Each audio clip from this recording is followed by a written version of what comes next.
Good afternoon, everyone. My name is Katie Cook. I am the Telehealth Project Manager with Adirondack Health Institute in Glens Falls, New York. Welcome to the November Telehealth Learning Collaborative. This is our last Telehealth Learning Collaborative of 2020, and we will be rolling out our 2021 meetings here probably in the next month. So with us today, we have two fantastic speakers that are going to dive into nurse practitioner education and how they're really leveraging telehealth into the nursing school curriculum. So with us today, we have Dr. Nicole Ruhana, hopefully I'm saying that correctly. She is a Director of Graduate Nursing and Assistant Professor at the Decker School of Nursing at Binghamton University. She is duly licensed and nationally certified as a family nurse practitioner and certified nurse midwife. She brings experience developing and implementing interprofessional education experiences for students with colleagues in nursing, pharmacy, public health, and social work programs. And lastly, we also have Dr. Anne Franzek. She joined the faculty of the Decker School of Nursing in 1999. She is currently an associate professor and the director of the PhD program. Her area of teaching and clinical expertise is telehealth education, curriculum development and implementation, course development, education technology, and leadership in nursing education. I am going to turn it over to Anne and Nicole to kick off their presentation. Thank you so much, Katie. We're excited to be here, so thank you for having us. Anne and I are always excited to talk about our rural health grant and ways that we're improving New York State. So if I can get my slide to move forward. There we go. There's a little bit of a lag. So what we would like to go over today briefly is to tell you about our federally funded workforce grant that we have. We want to go over how we are changing nurse practitioner education using this funding to really prepare bachelor's prepared nurses to become nurse practitioners with a special expertise in rural and telehealth. We're using a grow your own model that I will tell you about coming up in a few slides. We incorporate the use of telehealth and distance learning to help deliver our preceptor support and education surrounding telehealth. And lastly, we're going to talk about our development of a rural telehealth educational consortium that we've developed in New York State. So this HRSA workforce grant was a $2.8 million grant with the following goals. We knew that we needed to support advanced practice nursing education, particularly for those registered nurses that live in rural areas of New York State. There's a huge need there and a lack of access, so we wanted to promote access to care. We also support our clinical preceptors with continuing education credits. So for those of you that don't know, a clinical preceptor is a nationally certified and licensed nurse practitioner that oversees our students' 660 hours of experiential training in their clinical site. So we couldn't do what we do without the support of our clinical preceptors. We also have the goal of promoting the development of telehealth across upstate New York and northern Pennsylvania.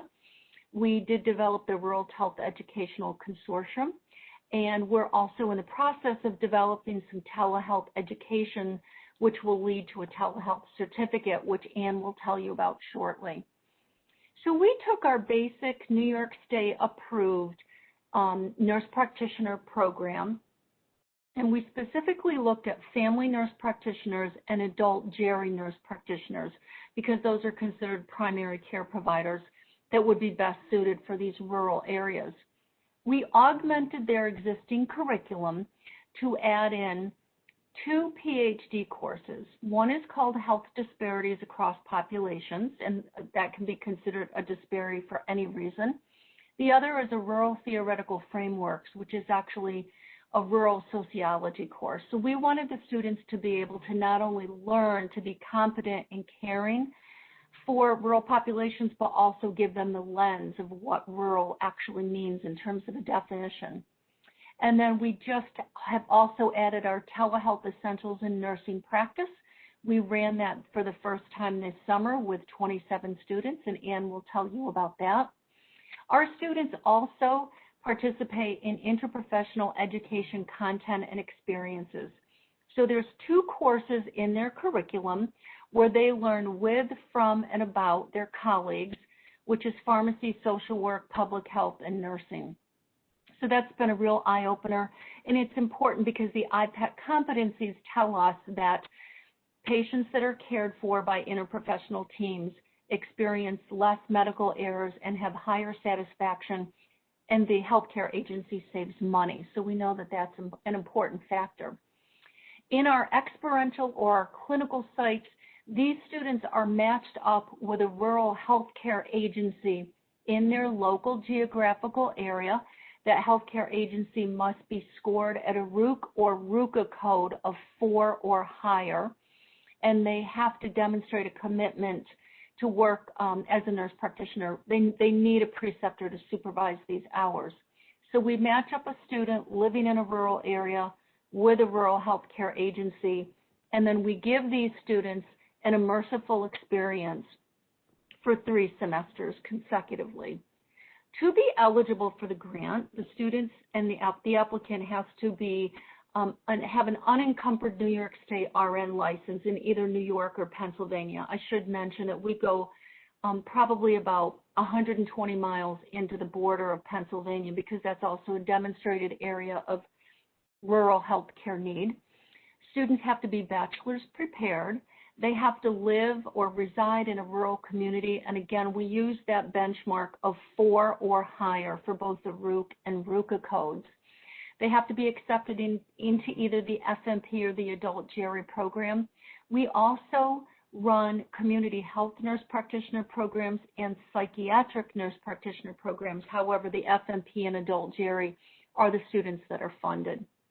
The students must maintain full-time status and academic standing. So the benefits for the students are very attractive. Their entire tuition is paid for 2 years, so the length of their program. They all receive a Dell laptop computer. They receive clinical supplies so that they can function as an advanced practice nurse in their setting. Every student gets a $400 book stipend annually. And they also are, we pay for them to participate in a national certification review course. This has worked out very well for us because so far we've run about a 100% national certification pass rate. So we want to keep those outcome measures strong. We also provide professional membership to the New York State Nurse Practitioner Association and the National Rural Health Association, the Rural Nurse Association, because we really want them to also have the benefit of networking and collaboration with professional organizations on a state level and a national level. And this is our most recent class. This is the day that they received their computers, and this is always a fun celebratory day because they get to open up all their new equipment and their computers. So all of these individuals are working and practicing in rural areas now. Towards the end of their program, these students get an advanced skills teaching day. They learn clinical skills for suturing, diagnostic imaging, so X-ray interpretation, EKG, reading EKGs, and all the advanced skills that they're going to need for their first year of practice. So this is our 3rd federal workforce grant that we have managed. We think we're onto something here because the important measure that we see is that many times these students are getting employment offers from the healthcare organization where they actually did their clinical hours, and that was the goal of the grant. Starting salary for these alumni is $90,000 to $120,000, depending on the location. Our first grant, it was in 16 to 17. We successfully graduated 22 students. They showed a 100% national certification pass rate, and we track these alumni also for their employment patterns and 93% of them are employed in either a rural, underserved, or primary care area, which I'm sure makes the federal government very happy.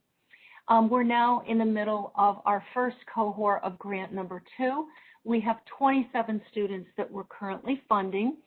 In May of 2021, 24 of these students are scheduled and are on time to graduate. They're all currently completing their clinicals in rural underserved areas. And I should mention that we go as far up as Plattsburgh, all the way over to Rochester. We do a lot in the downstate area. When I say downstate, I mean probably Delaware Valley, so all that area. So we do cover pretty wide territory. We have over 600 clinical affiliation agreements with partners. And we are looking to, again, expand our capacity to 37 new students in fall of 2021. So every year we bring our preceptors back to campus and we give them 6 hours of continuing education that's specific to pharmacology update. We just celebrated our 5th annual Preceptor Appreciation Day, and we hosted Dr. Wendy Wright, who's a national nurse practitioner speaker on pharmacology updates. We really love to wine and dine our preceptors, bring them back to campus and make them feel special for a day. Unfortunately, because of COVID, we hosted it this year virtually, so I just took a quick picture of some of our preceptors. It wasn't as fun, but it did get the CE accomplished. So that's my part of the presentation, describing the clinical component and the didactic curriculum. I'm going to turn it over now to Anne, and Anne will tell you about our telehealth initiative. Hi, everyone. Yeah, as part of this grant, and as a part of a grant that we had before the HRSA grant, was to sort of start up this sort of telehealth infrastructure here at Binghamton University. And one of the things that I've always wanted to do is develop a course for nurses. So it seemed a natural segue to create a course for our nurse practitioner students. But knowing in a more global perspective, I'm also going to try and expand it out to registered nurses, NPs, and even other healthcare workforce areas. But what we did this summer and into this fall is we developed this asynchronous online 3-credit course. I was pretty excited about having a skills lab component. The way that it was originally envisioned was having the students come into our telehealth center and actually operate with like telemedicine kind of technology. But with COVID and all the restrictions that is brought along with it, we did some minor modifications and we just did an online skills lab and it worked out just fine. I did offer it for 24 students. They are all finally through their skills lab and they'll be completing the course shortly. And again, we have this future plan to kind of create a micro-credential, so those that we don't want it for academic purposes but need it for workforce development purposes would have access to the content and the information. As part of the course, we had 7 major topics. I realized one dropped off in the slides, but I do start out with an introduction to telehealth and some principles for diverse care and how it can be used with rural and vulnerable populations. I was actually surprised that when you look at some of the historical perspective on just nursing care, kind of within this telehealth, telemedicine sort of paradigm, there are a lot of really cool examples where it's not bright, shiny, and new. It's been in existence for a very long time. So I kind of bring out that historical perspective and really introduce them to some of the telehealth lingo. I know telemedicine is a very well-respected word, but I am a nurse, so that's why I prefer to use the term telehealth. I talk a lot about the telehealth infrastructures and kind of what is in that sort of that broader umbrella of telehealth. So it could be video conferencing, it could be store and forward. We're talking about the mHealth applications and looking at all the different ways that nurses in particular could really have a leadership role in creating those infrastructures to really kind of get care and access to where it needs to be. I would have been remiss if I didn't talk about legal and security issues in telehealth, and I talk about it from both the provider perspective, particularly in relationship to all their licensing, credentialing pieces, but I also talk about it from a patient perspective and all of the sort of the broad issues they need to be aware of when they're kind of operating in a telehealth environment. I talk about it pretty broadly because I know there's been a lot of legal and security issues and some of the rules that have been relaxed in this time of COVID. But I just have them sort of recognize what things they really need to be informed about. I do a whole module on best practice for conducting visits. So everything from like best eye contact, how to set up your room, how to set up your environment and good lighting. And then what they do in their telehealth skills lab is I don't make the case about assessment and diagnosis. I make it about the telehealth etiquette and establishing rapport, in our case by video. And what are some of the strategies that they need to put into place to have a really good telehealth visit.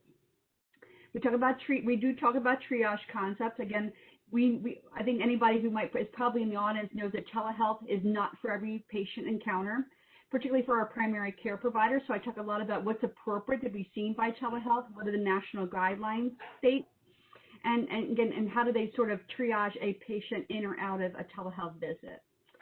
I talk about operations, again, what needs to kind of go into play for having a good telehealth sort of setup from an operations standpoint. And I really have them try to understand that it doesn't need to be this big, mammoth telehealth infrastructure to provide really good care by telehealth. I show them the simpler ways of doing it, and then there's the more complex and more robust ways of doing it. But you don't necessarily need that robust way to do some of the primary care type visits that our nurse practitioners are doing. We talk a little bit how to finance and get reimbursed, and we certainly talk about the National Quality Forum perspectives on quality improvement and some of the metrics they would have to use. And then the final topic I talk about is just how can nurses facilitate care by telehealth through a lens of care coordination with multiple disciplines. And what was interesting, again, because it's an online course, the major metric where I just had them do like quizzes on all the modules, kind of like you would do for a CE. But I had them write a paper where they actually had to create a clinical care line and space for their rural practice setting. And they were so creative and so interesting in terms of what they came up. There were really simple things that fell into telehealth without, again, being this gigantic, massive project. These students will all have a foundation. If they want to move forward with a DMP degree, they would certainly already have a little bit of a foundation from which to work from. And again, my major goal now is to kind of break this apart and kind of put it into the sort of the continuing education sort of environment and look at some of the micro-credentialing that we could do to sort of expand it out to a wider audience. The other telehealth piece of this grant, next slide, Nicole, you've got control. There's just a little bit of a lag here, and I'm coming. And if any check with the lag, sometimes by the time you advance, you've advanced about. I know. I'm expecting that to happen. But anyway, I'll keep talking. The slides will kind of catch up.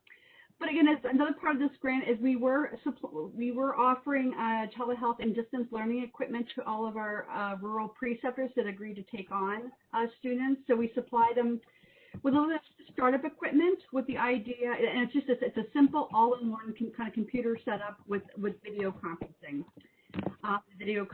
license. So it really is that simple, with the idea that they could sort of see how the equipment sort of incorporates into their particular clinical environment. But then to also, again, if they wanted to scale up and maybe they wanted to use some basic peripheral diagnostics to communicate with someone like a specialist, they would have the ability to do so. We have one primary care private practice that we've been working with recently, and that's exactly what they did. The all-in-one computer setup was setting up so well. COVID hit. We had some additional resources we could give them. We were able to give them another setup, and now they're kind of scaling up their telehealth practice bit by bit, to the point where I think she was saying that about 80% of her practice right now is telehealth in this time of COVID. We've been working with some other agencies that are kind of looking to kind of get into space. We have the ability kind of at least to provide some initial consultation service based on their need and their interest. And we're kind of looking at the infrastructure that would be appropriate for them, that could be unique to their organization.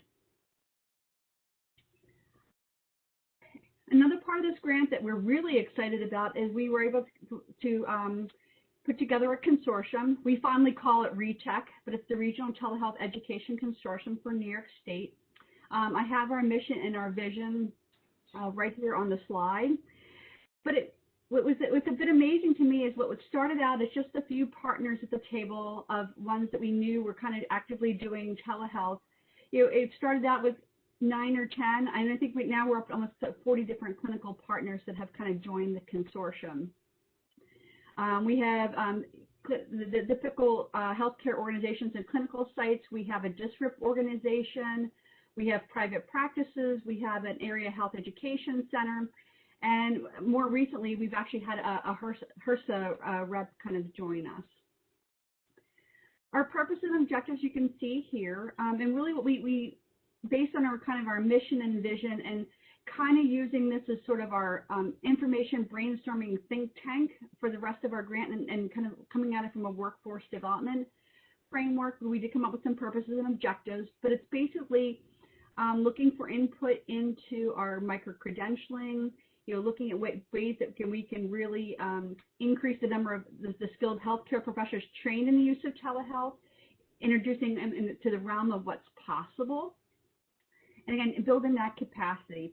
And eventually, hopefully, we'll be partnering with even more national and regional stakeholders to kind of really generate that data related to telehealth, and really kind of forge and strengthen those academic clinical partnerships that we already have. It's been a really nice setup. And I'll turn it back to Nicole. We did ask some of our students to tell us the importance of what this meant to their life, and I know that this is a busy slide, so I do apologize, but I think the important thing for this is it really removes any financial burden for our students, because they don't have to rely on student loans. So because they're considered employees of our research foundation, their tuition is fully paid. In our last grant, we did supply the students with a stipend of $8,000 a year in addition to paying their tuition. Based on student feedback from that cohort, the $8,000 wasn't a make or break situation where the students could not be employed. Many times our nursing students in the nurse practitioner program are head of household, or they're working for benefits because their partner may not have health insurance. So I would say that most of our students work at minimum part-time over the weekend, but this did allow them to graduate with no student debt, as you can see here. It also gave them the very unique lens of this is what it's like to operate in a small rural clinic when you're you're the only person there, maybe with one other colleague, and you have to deal with those challenges. The other good thing about this particular grant is it has then led them to future HRSA funding. So if these students have taken out student loans for either their undergraduate or their master's program, there's a HRSA line of funding that if they work full-time for 2 years in an underserved area, the federal government will also pay off their student loans. We also work with Bassett, Imogene Bassett up in Oneonta, because they have a nurse practitioner residency program. So their grant is in collaboration with our grant, and when the students graduate, they can apply to work for Bassett for a year, and they will have their own private clinical preceptor, and they will be oriented to all the subspecialties of clinical practice over that full year of time. So this leads to some other opportunities. So we're currently recruiting our new students for the fall of 2021. We are looking for applicants for that. To be eligible, a student has to be registered as an RN in New York State or Pennsylvania, reside in a rural area, again with that RUC or RUCA code of 4 or higher. They have to be willing to do all of their clinical experiences in a rural site, which is 660 hours. They have to be willing to be trained in telehealth and rural sociology, and they need to be interested to work in a primary care, rural, or medically underserved area after graduation, as this is a HRSA requirement. And then we ask that they maintain full-time status. So we are seeking applications for this program. Like I said, we are increasing capacity to up to 30. So you can feel free to share that link with anybody that you think may meet qualifications and is interested, and we'll be starting our interviews in January. So just some future directives and initiatives that we have. We want to really expand that student support and recruitment. The way it has worked before is we have had students get accepted into the program, and because of where we are geographically located, we could identify students that were in rural areas. We have now been in some of the more remote areas like St. Lawrence and Plattsburgh. So we're developing little pods of alumni in the most rural and remote parts of the state. So we're hoping that word of mouth will take us to those more rural places so that we can continue to expand on this. We are always looking to enhance and expand our collaborative relationships to demonstrate these outcomes in telehealth initiatives. Our RETEC consortium that Ann spoke about is an area that is ripe for clinical collaboration and scholarly work. So we look at additional grant funding with our collaborative partners or national or statewide presentations to demonstrate the outcomes or publications.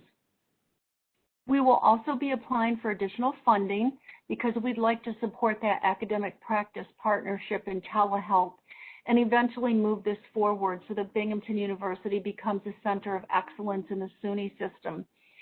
We definitely feel like we have all the correct players at the table and all the tools and a previous track record that demonstrates success, so we're looking to expand. And then, of course, we always want to disseminate our accomplishments and outcomes to a broader audience, which is why we were so excited to come here and speak with you all today. So our last two slides are some of our resources and accomplishments that Ann and I have completed and our presentations. So the last slide is our contact information. The first link is our RETEC website. This is born from within the Decker School of Nursing, but we would encourage you to go look at that link and just peruse around our website and see if there's anything that interests you. I can be reached at the Decker School of Nursing at that email, as can Ann, listed below. So we'll be happy to open it up to any questions. And again, we thank you so much for letting us share our grant with you. Thank you both so much. You're making me want to go back to school. I already have a master's degree, but what's a few more, right? So we did receive some questions. One question that came through was, have you seen an increased interest in the telehealth course or courses since the pandemic began? Oh, Ann, you are muted. Yeah, there was quite a bit of strong interest before, and if nothing else, I think with as I'm kind of getting some qualitative feedback from students, I think I have broken a lot of the myths that have kind of have become around telehealth, and certainly the course itself has actually helped them with clinical practice as provided for sort of thrust into telehealth when they weren't quite ready. The students were kind of learning about it as they were actually doing it in clinical practice. And we unfortunately had to limit our first cohort to 25 students to maintain my sanity, but I could have easily have had a waiting list from other students across disciplines that were not part of the HRSA grant that are really kind of interested in the course. We also have a speech-language pathology program that has slowly come on board, and again, the environment is certainly as rich for telehealth education and workforce development across healthcare specialties. Absolutely. The next question is the Rural Telehealth Educational Consortium specific to Southern New York, or just New York in general, or does it include entities outside of New York State? Right now, I'll let Nicole speak, but right now it's been primarily in New York and the northern tier of Pennsylvania. But again, we cover a wide swath from Buffalo to Plattsburgh in terms of who is sort of in our little network. Yeah, and I would agree with that also, Ann. And in addition, interestingly enough, we have a HRSA colleague that is from the metro area in New York who is interested in exploring barriers to medication-assisted treatment for opioids, and she's collaborating with us to be able to get that population to look and see what some of the barriers are for people who are really boots on the ground, who are offering MAT. So we recognize that we probably overlap with some other telehealth initiatives within the state, but there's certainly enough information for all of us, and I think the more collaborative partnerships we can develop, the better off New York State will be. I agree completely. I have a question, actually. So I know that Binghamton University is a part of the SUNY system, and you're looking to become a SUNY Center of Excellence. What is the feedback from the top SUNY officials on the work that you're doing? Is there any interest in expanding this to other SUNY medical schools? Can you speak to that? We have met with our folks in Buffalo. We have some colleagues up there that are working with hepatitis C using Yeah, Dr. Well. Yeah, so we've worked with him, and we've looked at some initiatives there. So yeah, I mean, I think that the SUNY system will probably accommodate one, and I think it's, whoever moves towards that area first. Do you think it's contingent upon HRSA grant funding, or do you think SUNY will maybe throw their weight behind a program like this? I don't think it's contingent on HRSA grant funding, but over the last 5 years, we have become very savvy at using the HRSA funding for more than just educating the students. We years ago, when you were awarded a HRSA traineeship grant, you just translated that money into the students, and that's really all you had to do. And the federal government has really recognized the need of what we can do in these rural and underserved areas, along with, educating our students. So there's certainly more expectations now with federal grants in terms of what your outcomes will be. Okay. There were no other questions that came through, so I think we'll wrap up that portion of our hour session today. Anne and Nicole, thank you so much for sharing this. And of course, we'll be sharing the slide deck with all of the attendees and registrants afterwards. Thank you. Thanks for the invitation. So I'm going to switch it over to myself now. Okay. So we should be able to see the meeting agenda here. So I just want to go through a few more updates at this point. There are no state agency updates today. Reason being that we're still in the middle of our state disaster emergency. That has the executive order that continues the disaster emergency rules in New York State have been extended to December 3rd. So all of the regulatory flexibilities that have been granted since mid-March still continue. They also extended their executive order to December 3rd as well. So there are no state agency updates at this time, but I would imagine that during our next Telehealth Learning Collaborative in January that we may have some more updates as we navigate this uncertain COVID landscape. So other telehealth updates, I did want to provide a few federal updates that have come out since we last met. So on November 1st, CMS did finalize its calendar year 2021 rules for home health, including making permanent several temporary changes that were enacted in response to COVID-19. So some of those changes include that home health agencies can use telecommunication systems in conjunction with in-person visits. The use of this technology must be included in the patient's plan of care. Home health agencies need to report the costs of telehealth as allowable administrative costs on line 5 of their home health agency cost report.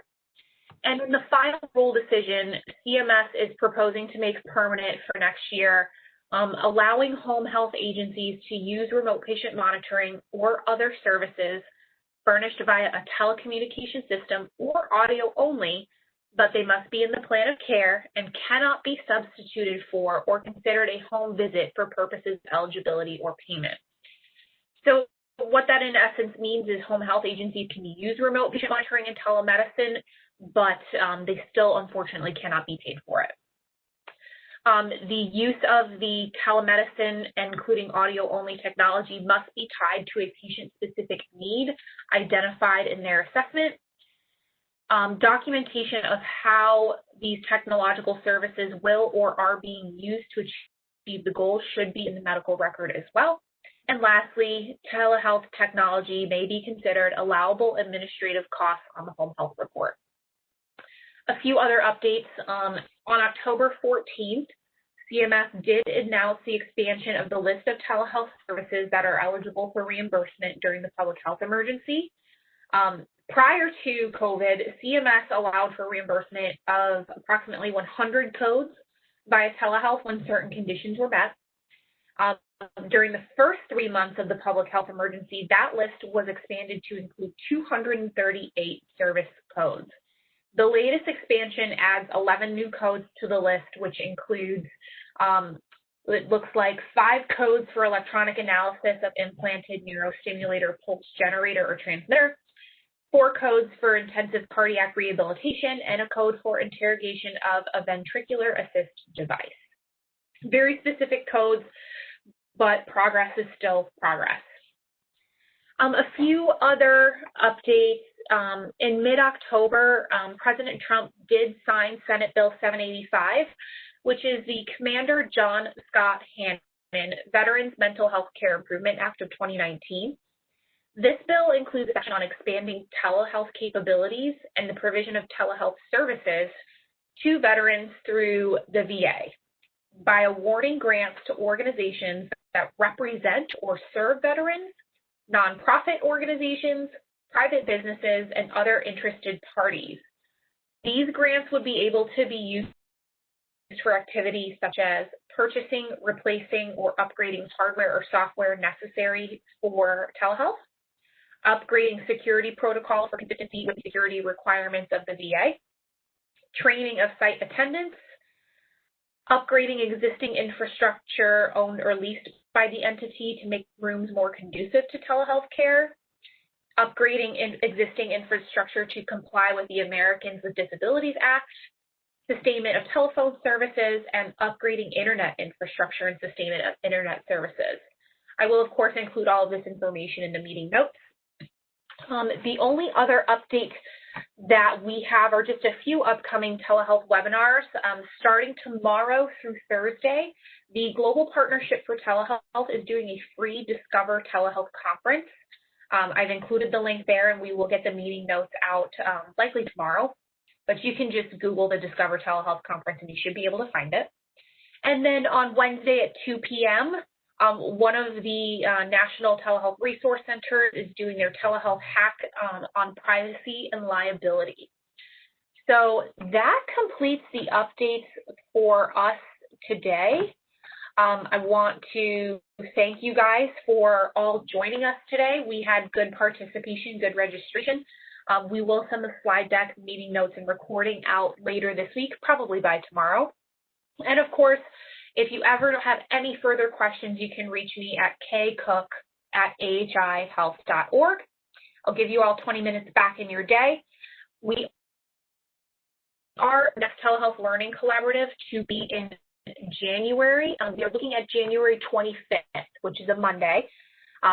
We are skipping the 18th as that is a holiday, so we want to make sure we maximize participation.